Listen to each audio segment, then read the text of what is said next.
Estados Unidos y yo soy de España. My son is from the United States and I'm from Spain.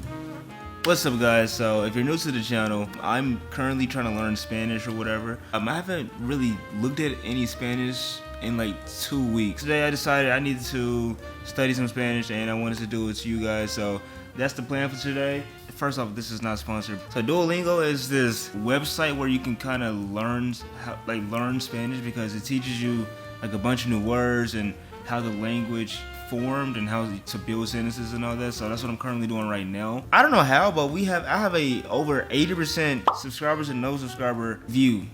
That didn't make any sense. Basically, 80% of you guys that watch the videos do not subscribe to the channel, which is fucking ridiculous. First off, I put a lot of work in these videos, and second, it takes no time, effort, or money. It actually takes a little bit of effort, and a little bit of time, but no money. It's free. Just subscribe. It makes no sense. Let's get into the video. And some of you guys probably clicked off like, oh my god, he's trying to plug his channel.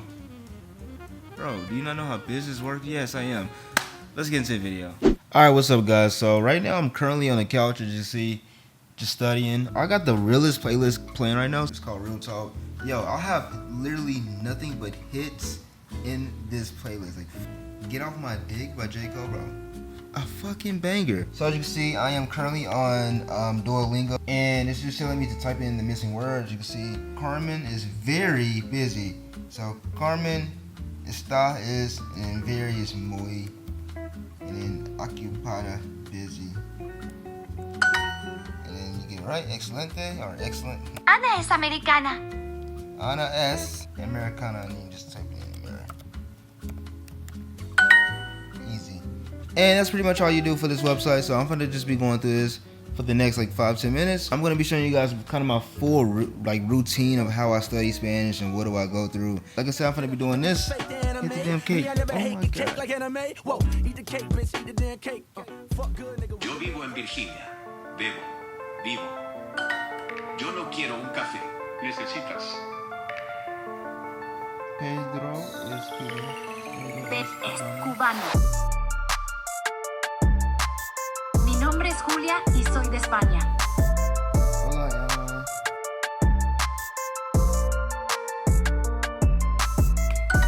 Alright, so it's been about 10 minutes and I've been doing this Duolingo thing, and I don't really like doing Duolingo for too long because I've gotten to the point where Duolingo is like, it helps a little bit, but it doesn't help enough for me to put too much time into. So I like to do Duolingo for like 5-10 minutes per se, but in the beginning I was doing it for like 20 to 30 minutes. I'm not gonna be doing Duolingo the whole time. So next I want to show you guys another thing that I like to do whenever I'm studying. So that's gonna actually be over here. Alright, so over here, and this is why I say I need a new camera. Look at the bro, the colors look terrible. Like really, bro, it's just it's just too overexposed. I actually bought a book in Spanish. So if you guys are American and you're watching this, you probably are. I bought the Magic Tree House. Yo, this is literally one of my favorite childhood series. La Casa del Arbol. That means the house. La Casa del of the, and then tree, the house of trees. Translates to the tree house, and then this is the Magic Tree House. I think reading to learn a language is probably one of the best ways to learn, especially if you enjoy the book and you enjoy reading. I think it's one of the best ways because when you're reading, you naturally pick up so many words that you probably would never ever hear unless you're just really like in that country or something. So I think reading is like one of the best ways to actually learn a language. Alright, so whenever I like to read in my desk here because I don't know, I feel like reading at the desk, I read so much better at the desk. I just can't read anywhere else. I don't know, I feel like sitting at a desk, you're meant to read there. Maybe it's a little stupid, maybe that don't make any sense, but to me, it makes 100% sense in my head. So if I pick you guys up, as you guys can see, this is the first chapter, The Night in the Forest. I have a lot of underlined words. So pretty much all these underlined words mean is that those are words I just did not know what they meant. Because obviously, like coming to a new language, you're not gonna know a lot of words at first, and then when you first start reading, you're not gonna know like a lot of words. I'm not gonna lie to you.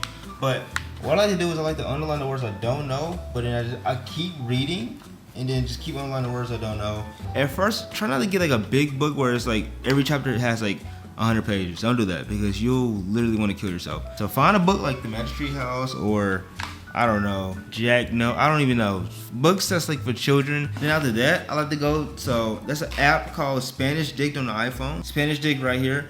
And a lot of people say that this is way better, like a way better translator than like Google Translator. So I downloaded this app. I forgot that I even mentioned that I have a whole notebook for Spanish too. So yo, before I even like began, I started with like the alphabet, not the alphabet, the vowels that you see right here, the vowels A-E-I-O-U. And I wrote those down to get the fundamentals, because you gotta know the fundamentals. And then I went down to like what all the pronouns mean. I want to get like the most important stuff from the beginning, the most like advanced stuff you really don't need. Like knowing the word hello or you or them is a lot more necessary than like a word like camel or toenail. Like you don't really need to know those words. Like they're cool like to know, like once you know, like okay, I know it. But like trying to learn it, like a new language, you don't really need to know those like crazy like precise words.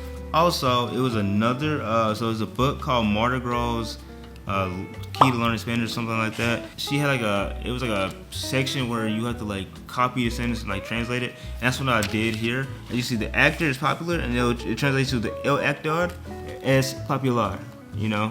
And you see I did it a lot of times. Then I did E's and O's for verbs. Yeah. Oh, here. I found that the most common words in Spanish, like, you know, dog, car, house, hat, human, that, and I wrote it down. Now I stopped, I'm not gonna say I stopped doing this because I realized it was a waste of time, but I did do it, as you can see. I kept doing that down the list. And then carro is car, and then ropa is clothes. People try to learn Spanish, but like you gotta realize that it's a lot more into it than just like surface level. Like I'm gonna try to like just talk. I mean, some people do that, but that takes a long ass time. If you want to like learn it in like a pretty like good time frame, like a year to 2 years, you kind of have to like learn like the basic, like the alphabet and like object pronouns, like the boring stuff. Pretty boring shit. Okay.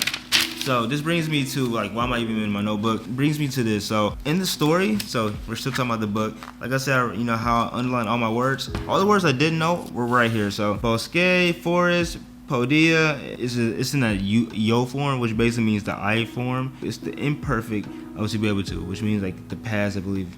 So say puso, he got, or she got. And pretty much every word that I underlined, I wrote here.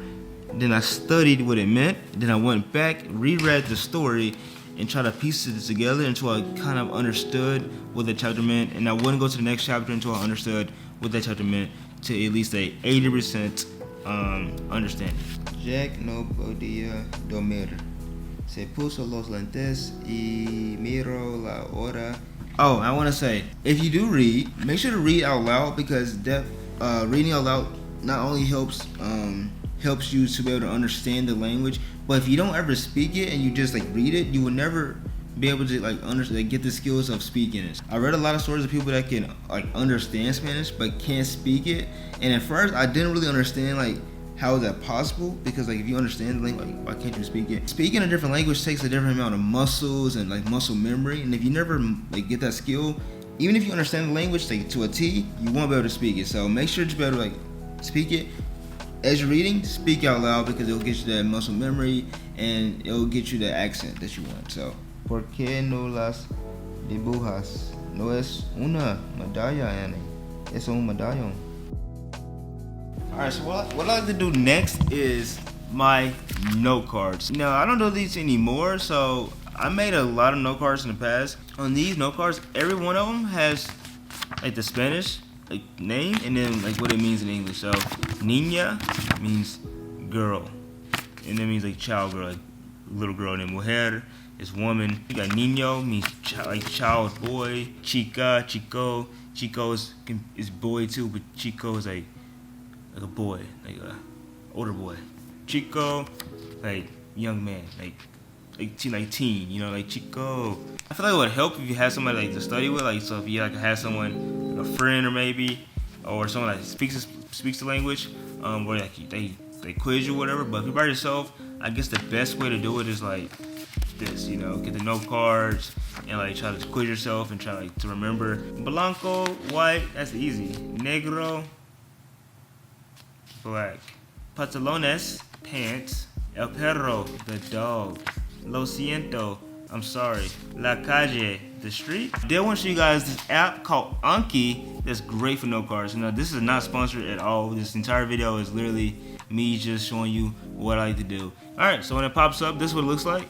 So on Anki, you can create your own list. So this is a note card app, and it lets you make tons of different types of decks. So I made my own deck, the most 5,000 Spanish vocabulary, top 5,000. Now, for me, I don't really like using note cards that often because I just enjoy reading so much. Now, before I end the video, I want to show you guys one last app that I use right here, Pimsleur.